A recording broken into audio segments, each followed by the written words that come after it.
हरेस नखाऊ तिम्रो जीवन परमेश्वरको हातमा छ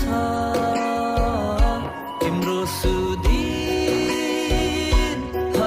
आउँदैछ हर्षको मुकुट तिमीलाई छ तर शत्रुले बहकाउँछ विश्वासलाई हल्लाउँछ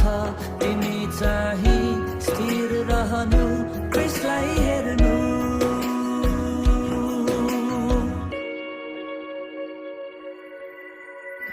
तिम्रा मनका कुराहरू येशूलाई भनिदेऊ तिम्रा मनका कुराहरू येशूलाई भनिदेऊ तिम्रो भित्री लडाई सङ्घर्षहरू प्रभुलाई कहिदेऊ सङ्कष्टमा तिमीलाई बोक्नु हुने प्रभुलाई भनिदेऊ सङ्कष्टमा तिमीलाई बोक्नु हुने प्रभुलाई भनिदेऊ